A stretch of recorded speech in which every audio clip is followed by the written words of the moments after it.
आज बेटा हम करेंगे सॉल्ट वाला कंसेप्ट। एसिड बेसिस सॉल्ट का जो सॉल्ट वाला कंसेप्ट है ना, वो ये लगाओ तुम्हारा कम से कम भी है ना 5 नंबर का आता है। जैसे कार्बोनेटेड कंपाउंड्स का जो हमारा चैप्टर था उसमें केमिकल रिएक्शन 5 नंबर के थे, इसमें एसिड बेसिस सॉल्ट में सॉल्ट वाला 5 नंबर का कंसेप्ट आएगा। बिल्कुल इधर ध्यान दे लो, पूरा पूरा सुन रहा है बेटा सन्नी, इधर आ गया। सॉल्ट की हमारी स्टार्टिंग होगी ना, वो एक रिएक्शन की होगी से स्टार्ट होगी जिसे बोलते हैं कैलोर-एल्कली प्रोसेस। और कैलोर-एल्कली प्रोसेस कैसे होता है, एक हमारा सॉल्यूशन होता है ब्राइन। याद रखना ये वर्ड बहुत ज़्यादा यूज होने वाले हैं, ब्राइन। ब्राइन क्या होता है, NaCl, नमक में हमने पानी मिला दिया भाई, ये है NaCl।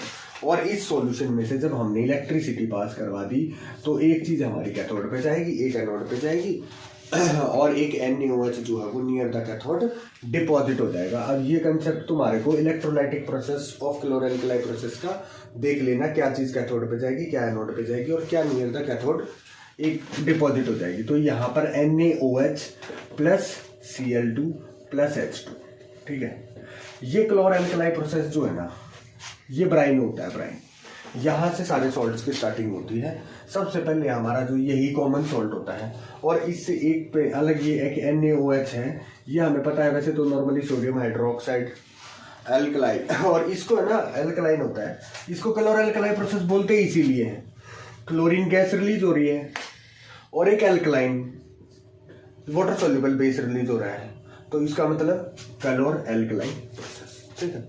अब ये क्या होता है, NaOH को हम कास्टिक सोडा भी बोलते हैं। ध्यान रखना है, जो छोटे छोटे वर्ड्स है ना, ये बहुत वैल्यू है इनकी। NaOH को ही कास्टिक सोडा बोलते हैं। ब्राइन NaCl प्लस H2O होता है। अब इस क्लोरीन गैस को जो हमारी कहाँ से रिलीज हुई है, कैलोर-एल्कली प्रोसेस होता है, इसे ड्राई सिलेक्ट लाइन से पास करवा देते हैं। सिलेक्ट लाइन का फॉर्मूला सबको पता होना चाहिए, CaOH whole twice. CaH whole twice select line में से जब हम क्लोरीन गैस को पास करवा देते हैं तो हमारा एक वाइट पाउडर, एक सॉल्ट फॉर्म होता है, calcium oxy chloride, CaOCl2 H2O release हो जाता है। सबसे पहला सॉल्ट ब्लीचिंग पाउडर कैसे फॉर्म हो रहा है, जब हम सिलेक्ट लाइन से, ड्राई सिलेक्ट लाइन से क्लोरीन गैस पास करवा रहे हैं, और ये क्लोरीन गैस हमारी कहाँ से रिलीज हुई, कैलोर-एल्कली प्रोसेस। और वो कैलोर-एल्कली प्रोसेस से क्लोरीन यहाँ से पास करवाई और हमारा क्या बन गया, ब्लीचिंग पाउडर। और ब्लीचिंग पाउडर की यूजेज भर भर के हैं, कितने मतलब 10 होंगे तो 10 पढ़ लेना, 2-3 तो याद रह ही जाएंगे। आ जाएगा, तुम्हारी किस्मत है, बहुत आसान क्वेश्चन आ गया तो इसके यूजेज आ सकते हैं, ठीक है। पहला सॉल्ट हो गया। दूसरा सॉल्ट में क्या लेंगे हम, NaCl पहले ले लो, बाद में ले लो। Ammonia gas NaCl plus CO2 plus H2, ठीक है। ये है फॉर्मेशन। बेकिंग सोडा को का जो फॉर्म कैसे होता है, किस किस से होता है, वो ये तुम्हें याद रखना जरूरी है। यहाँ पर 2 सॉल्ट बनेंगे, एक तो sodium hydrogen carbonate baking soda, ठीक है, बेसिक सॉल्ट। एक कैसा सॉल्ट बना, बेसिक सॉल्ट, और एक बना acidic salt, ammonium chloride NH4Cl। ये एसिडिक सॉल्ट है। इसका कई बार नेचर पूछ लेते हैं, अमोनियम क्लोराइड का नेचर कैसा है, बच्चों को नहीं पता होता बस वैसे, और अदरवाइज इस सॉल्ट का इतना यूज नहीं है। दूसरा सॉल्ट जिसकी हम बात कर रहे हैं वो है बेकिंग सोडा NaHCO3। बेकिंग सोडे के यूजेस भी भर भर के हैं, तुम्हारे को पता है, हमारी बेसिक लाइफ में भी काम आने वाली चीज़ है, तो तुम्हारे को सभी को बेकिंग सोडे का यूजेस पता है। और एक माइल्ड बेस है, फूड में यूज होने वाली चीज़ है, ठीक है ना, तो वीक बेस है बिल्कुल एकदम, ठीक है ना। ये इस तरह के बेसिस को माइल्ड बेस बोलते हैं। एंटासिड की तरह भी यूज होता है कई जगह पे। एसिड्स को रिलीफ लेने के लिए हम इसको एंटासिड की तरह यूज कर देते हैं। और इसमें बेकिंग सोडा से बेकिंग पाउडर कैसे बनता है, जब NaHCO3, ये इसी का पार्ट है, NaHCO3 में टार्ट्रिक एसिड मिला देते हैं, टार्ट्रिक एसिड मिलाते हैं और इससे फॉर्म हो जाता है बेकिंग पाउडर। ये भी क्वेश्चन आ जाता है कि हम बेकिंग सोडा से बेकिंग पाउडर कैसे बनाएंगे, ठीक है बेटा। तो बेकिंग सोडा में टार्ट्रिक एसिड मिला देंगे, बेकिंग पाउडर बन जाएगा। ये हमारे केक को सॉफ्ट और स्पॉन्जी कैसे बना देता है, ये क्या करता है, जैसे ये हीट होता है, जैसे ये हीट होगा NaHCO3, हमने केक के डफ में 1 चम्मच बेकिंग पाउडर मिला दिया।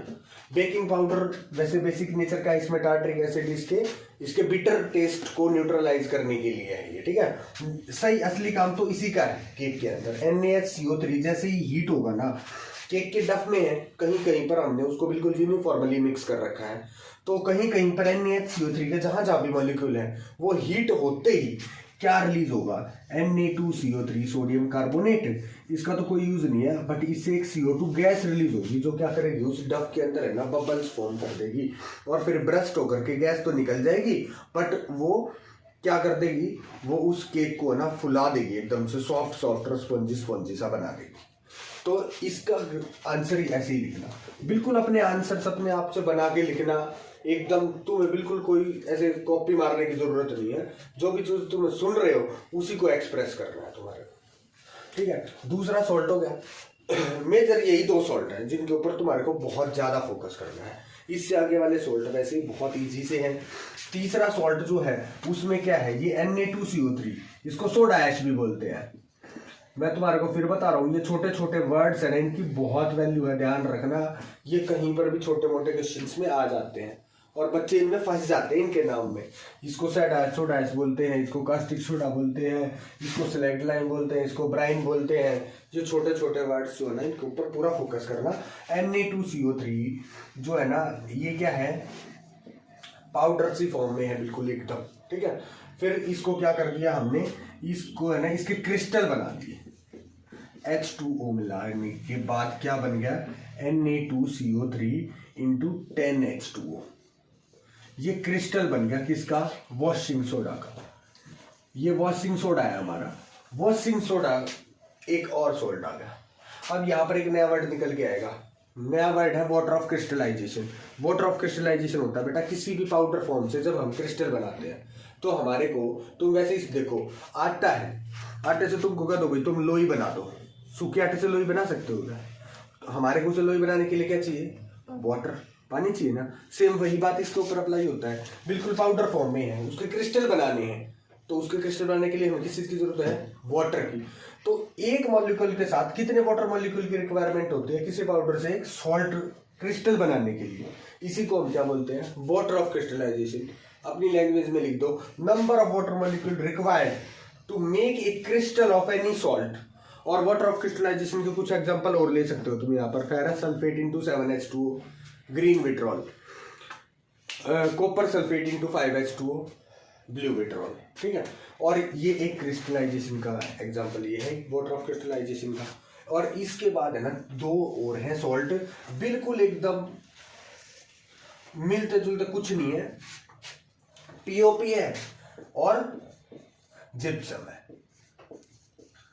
बहुत आसान है, क्या है POP, calcium sulphate, calcium sulphate × 12H2O। इसमें जैसे ही कैल्शियम सल्फेट के अंदर हमने वाटर मिला दिया, कितना, 3/2H2O, तो ये एक है ना सॉलिड फॉर्म में आ जाता है, एकदम हार्ड बन जाएगा। सॉलिड तो है ही करिए, बट ये पाउडर से फॉर्म में है एकदम, और इसमें थोड़ा सा मॉइस्चर है, थोड़ा सा पानी भी जाते ही ये क्या हो जाता है, एकदम हार्ड फॉर्म में बन जाता है। और वो हार्ड जो होता है ना, वो हार्ड होने के बाद क्या हो जाता है, जिप्सम, जिसे हम क्या लिखेंगे, CaSO4 × 2H2O। ये हमारे सारे के सारे है ना जो सॉल्ट वाला कंसेप्ट है ना, क्लियर हो गया। पीओपी कैसे बनती है, जिप्सम को हीट कर दो, हीट करने के बाद इसमें 3/2H2O बाहर निकल जाएगा, 12H2O बच जाएगा, पीओपी हो गया। और इस 12H2O में 3/2H2O मिला करके इसे दोबारा से हार्ड बना दिया हमने, तो वो जिप्सम बन गई। इनके यूजेस भी भर भर के हैं, प्लास्टर लगाने में यूज होते हैं, ठीक है ना, घर के रूफ सीलिंग्स के डिजाइन बनाने में काम आता है, जो मूर्तियां होती है भगवान की, गणेश भगवान की मूर्तियां बनाने में यूज होता है। मतलब बहुत ही नॉर्मल। ये कंसेप्ट में से तुम्हारा ना 5 नंबर का कंसेप्ट बिल्कुल कंफर्म आने वाला है और बहुत नॉर्मल है। बेकिंग, ये हमारा bleaching powder, baking soda, washing soda और पीओपी और जिप्सम। मेजर दो हैं जिनके ऊपर बहुत ज्यादा फोकस करना है तुम्हारे को, ब्लीचिंग पाउडर और बेकिंग सोडा वाला। ठीक है।